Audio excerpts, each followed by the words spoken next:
شهر رمضان الذي أنزل فيه القرآن. الحمد للہ والصلاة والسلام علی رسول اللہ، اما بعد. معزز سامعین و ناظرین، آج ہم پڑھیں گے رمضان المبارک کے مہینے میں ہونے والے اہم واقعات کے حوالے سے گفتگو کریں گے. رمضان المبارک انتہائی بابرکت مہینہ ہے. یقینی طور پر اس کے اندر اہم واقعات بھی ہوئے. نبی علیہ السلام کو نبوت جو ملی، نبوت ملنے کے بعد اور ہجرت سے قبل، نبوت ملنے کے بعد جو پہلا سال تھا نبی علیہ السلام پر جو پہلی وحی نازل ہوئی وہ رمضان المبارک میں ہوئی، اور وہ سورۃ العلق کی ابتدائی 5 آیات تھیں. اسی طرح نبوت نبی علیہ السلام کو ملنے کے بعد تقریباً 5واں سال تھا، رمضان المبارک کا مہینہ تھا. اس مہینے میں سورۃ النجم نازل ہوئی اور نبی علیہ السلام نے بیت اللہ کے پاس اس کی تلاوت کی. تمام جنات اور تمام انسانوں نے اس کو سنا اور سب نے سجدہ کیا، حتیٰ کہ مشرکین نے بھی سجدہ کیا. اور مشرکین نے اس موقع پر یہ کہا کہ اس میں ہمارے معبودوں کا تذکرہ ہے، ان کا نام ہے، اس لیے ہم نے سجدہ کیا. تیسرے نمبر پر نبوت کے 10ویں سال سیدہ خدیجۃ الکبریٰ رضی اللہ تعالی عنہا کا انتقال ہوا رمضان المبارک میں، اور اسی سال نبی علیہ السلام کے محبوب چچا ابو طالب کا بھی انتقال ہوا. لیکن ان کا انتقال رمضان میں نہیں ہوا، رمضان میں سیدہ خدیجۃ الکبریٰ رضی اللہ تعالی عنہا کا انتقال ہوا.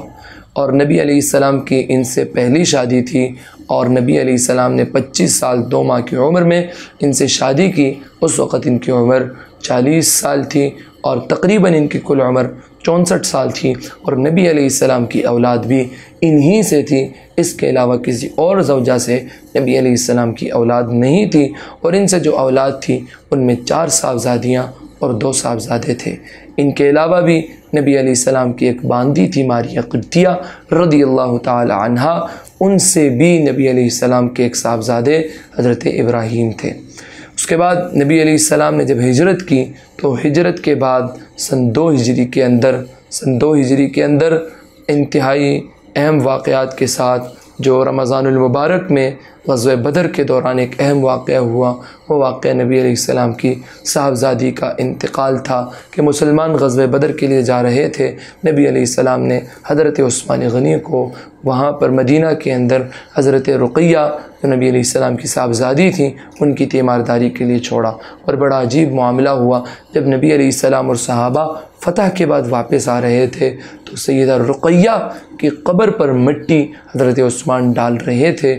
یوں سمجھ لیجئے کہ نبی علیہ السلام نے انہیں چھوڑا تھا، اور نبی علیہ السلام انہیں بیماری کی حالت میں حضرت عثمان کی تیمارداری کہ ان کی تیمارداری کریں ان کے لیے چھوڑا اور شامل نہیں تھے. لیکن ایک اہم خصوصیت جو حضرت عثمان کو حاصل تھی وہ یہ تھی کہ نبی علیہ السلام نے انہیں بدریین کے اندر شمار کیا، اور انہیں بدریین کو جتنا حصہ ملا تھا ان میں سے ان کو حصہ بھی دیا گیا، اور انہیں یہ بھی کہا گیا کہ آپ کو وہ ثواب عطا ہوا جو بدر میں جانے والوں کو ہوا.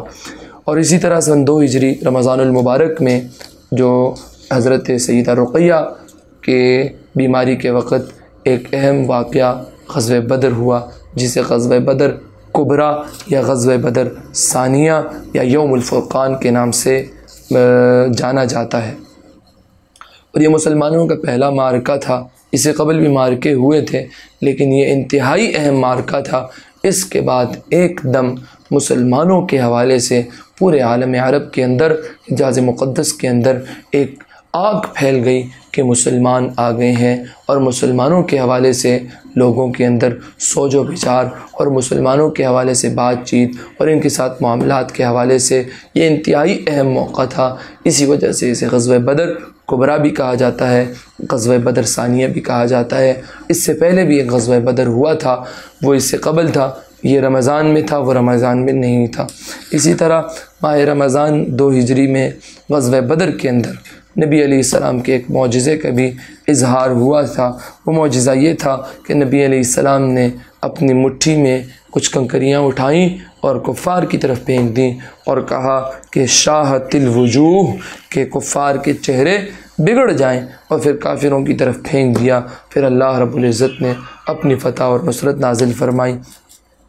اسی طرح ماہ رمضان سن 2 ہجری کے اندر ایک اہم واقعہ یہ بھی ہوا کہ نبی علیہ السلام کے ہاتھوں ایک معجزہ یہ بھی ظاہر ہوا کہ ایک صحابی عکاشہ بن محسن رضی اللہ تعالیٰ عنہ کی تلوار ٹوٹ گئی تھی۔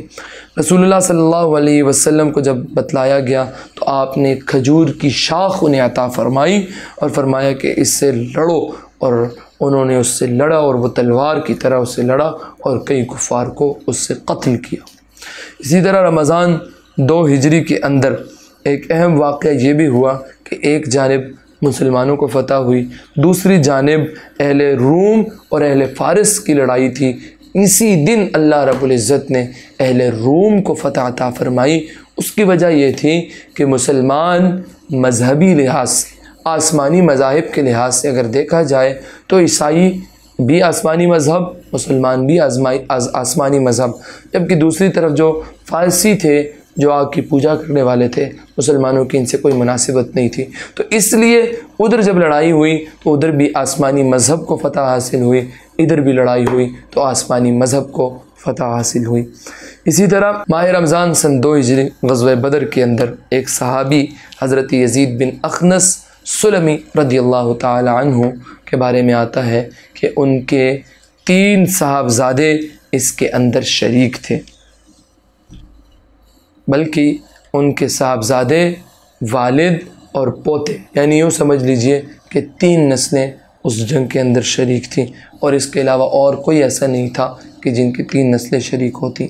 اسی طرح ماہ رمضان المبارک سن 2 ہجری کے اندر ایک اہم واقعہ یہ بھی ہوا کہ 3 مسلمان حضرت حمزہ، علی اور عبیدہ بن حارث، یہ 3 حضرات، ان کا مقابلہ 3 کفار کے ساتھ ہوا۔ عتبہ، شیبہ اور ولید بن عتبہ، ان تینوں کے ساتھ مقابلہ ہوا، اور اللہ رب العزت نے ان 3 مسلمانوں کو فتح نصیب فرمائی۔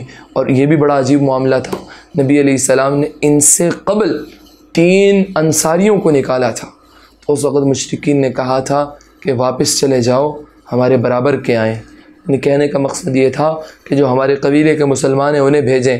نبی علیہ السلام نے اس قبیلے میں سے اپنے رشتہ داروں کو بھیجا، اپنے رشتہ دار نکالے اور ان کو بھیجا، اللہ رب العزت نے فتح عطا فرمائی۔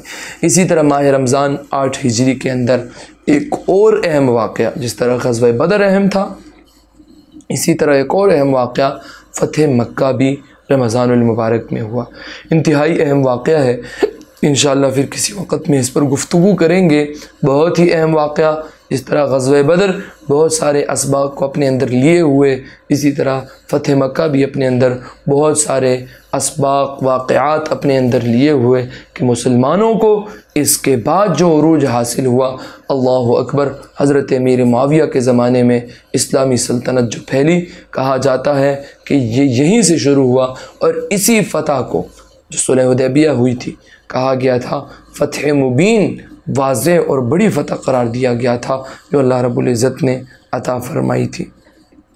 اسی طرح ماہ رمضان 9 ہجری کے اندر حضور صلی اللہ علیہ وسلم کے خدمت میں ایک وفد بنو ثقیف سے حاضر ہوا اور انہوں نے اسلام قبول کیا، اور وہ حضرات، ان میں عثمان بن ابی العاص، اوس بن ابی الاوس، منیر بن حرشہ، حکم بن عمر، اوس بن ثقفی، ان حضرات نے اس موقع پر اسلام کو قبول کیا۔ یاد رکھیے پہلے 2 نام گزرے ہیں، اوس بن ابی اوس اور اوس بن اوس، یہ دونوں الگ حضرات ہیں۔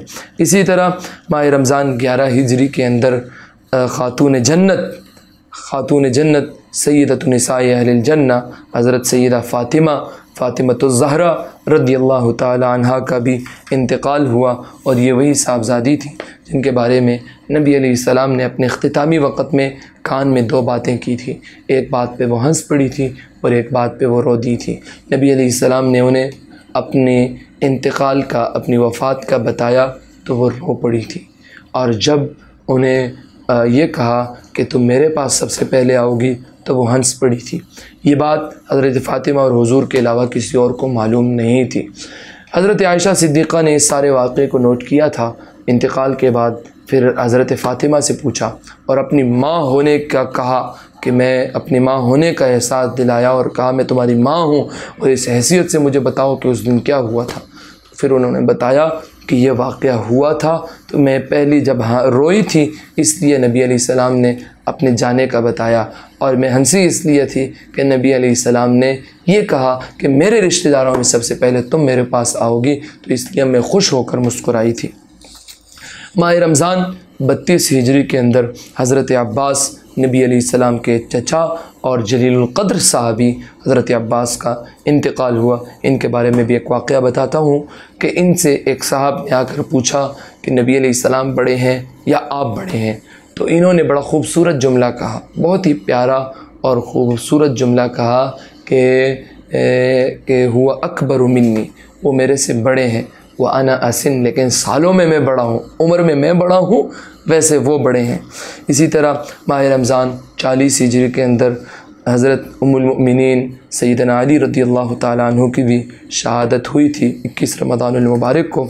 اسی طرح ماہ رمضان 58 ہجری کے اندر حضرت سیدہ ام المؤمنین سیدہ عائشہ صدیقہ طیبہ طاہرہ رضی اللہ تعالیٰ عنہ کا بھی انتقال ہوا تھا، اور مدینہ منورہ کے گورنر سیدنا ابو ہریرہ رضی اللہ تعالیٰ عنہ نے ان کا نماز جنازہ پڑھایا تھا اور جنت البقیع کے اندر مدفون ہیں۔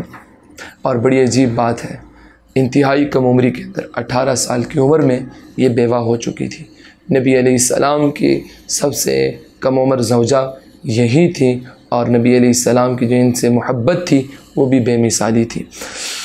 اسی طرح دوسری صدی ہجری ماہ رمضان سن 105 ہجری کے اندر جراح بن عبداللہ حکمی اور ترک بادشاہ خاقان کے درمیان میں جنگ ہوئی، اور یہ جنگ کئی دنوں تک جاری تھی، اور یہاں تک کہ اللہ رب العزت نے ترکوں کو بری شکست عطا فرمائی۔ اسی طرح ماہ رمضان 108 ہجری میں جراح بن عبداللہ کو خلیفہ ہشام بن عبد الملک نے آذربائیجان اور آرمینیا کی امارات سے معزول کیا، اور ان کے بھائی مسلمہ کو جو بھی ہے ان کو وہاں کا حکمران بنایا۔ اسی طرح ماہ رمضان 114 ہجری میں حجاز کے فقی، حجاز مقدس کے بڑے اہم عالم اور فقی عطا بن ابی رباح کا انتقال ہوا۔ ماہ رمضان 117 ہجری کے اندر علی بن عبداللہ بن عباس رحمہ اللہ کا انتقال ہوا، نبی علیہ السلام کے چچا کے پوتے کا انتقال ہوا۔ ماہ رمضان 124 ہجری کے اندر معروف حدیث کے امام زہری کا انتقال ہوا۔ ماہ رمضان 131 ہجری کے اندر ابو الزناد بڑے فقیہ عالم تھے، ان کا انتقال ہوا۔ ماہ رمضان کے اندر 153 ہجری میں معبر بن راشد ازدی بڑے عالم تھے، ان کا انتقال ہوا، حدیث کے حوالے سے بڑا نام ہے۔ اسی طرح ماہ رمضان 168 ہجری کے اندر رومیوں نے مسلمانوں کے ساتھ جو صلح کیا تھا اس معاہدے کو توڑا، اور یہ معاہدہ ہارون رشید اور رومیوں کے درمیان میں ہوا تھا۔ معاہدے کی خلاف ورزی پر علی بن سلیمان اور یزید بن بدر نے ان پر حملہ کیا، اور اللہ نے کامیابی عطا فرمائی۔ ماہ رمضان 181 ہجری کے اندر امام عبداللہ بن مبارک بڑے مشہور امام ہیں، اور ان کا جہاد کے حوالے سے بڑا نام ہے، مغازی کے حوالے سے، کتاب السیر کے حوالے سے انہوں نے بہت کام کیا ہے، ان کا انتقال ہوا۔ تیسری صدی ہجری میں ماہ رمضان 206 ہجری میں عبداللہ بن نافع مدنی کا انتقال ہوا، بڑے فقیہ عالم تھے۔ اسی طرح 208 میں سیدہ نفیسہ بنت امیر المؤمنین حسن بن زید بن سید حسن بن علی کا انتقال ہوا۔ اسی طرح ماہ رمضان 218 میں ابو الہیثم معلا بن اسد بصری کا انتقال ہوا۔ اسی طرح ماہ رمضان 224 میں ابو اسحاق ابراہیم بن مہدی کا انتقال ہوا۔ اسی طرح ایک طویل فہرست ہے کہ بڑے بڑے علماء کا، بڑے بڑے فقہاء کا اور حدیث کے ائمہ کا ان میں انتقال ہوا۔ ماہ رمضان 273 میں حدیث کے مشہور اور بڑے امام جن کی کتاب بھی سیاہ ستہ میں شامل ہے، امام ابن ماجہ رحمہ اللہ کا انتقال ہوا۔ اور اس کے علاوہ بھی بہت سارے علماء اور فقہاء جن کا ان کے اندر انتقال ہوا۔ رمضان المبارک جس طرح ہمارے لیے ہمارے فتوحات کے حوالے سے بدر، اسی طرح فتح مکہ اور دیگر بڑے بڑے واقعات ہوئے۔ اسی طرح رمضان المبارک کے اندر بڑے بڑے علماء اور فقہا بھی ہم سے اس مہینے کے اندر جدا ہوئے۔ تو یہ ایک رمضان کا ایک تاریخی پس منظر تھا جو میں نے آپ حضرات کے سامنے پیش کیا۔ تو اس لیے اس حوالے سے بھی ہمیں مستعد رہنا چاہیے کہ رمضان جس طرح عبادت کا مہینہ ہے، اسی طرح رمضان ہمارے لیے ہماری تاریخ کا بھی ایک اہم حصہ ہے۔ اللہ رب العزت ہمیں اس سے سبق حاصل کرنے کی توفیق عطا فرمائے۔ وما علینا الا البلاغ المبین۔ اللہ اکبر اللہ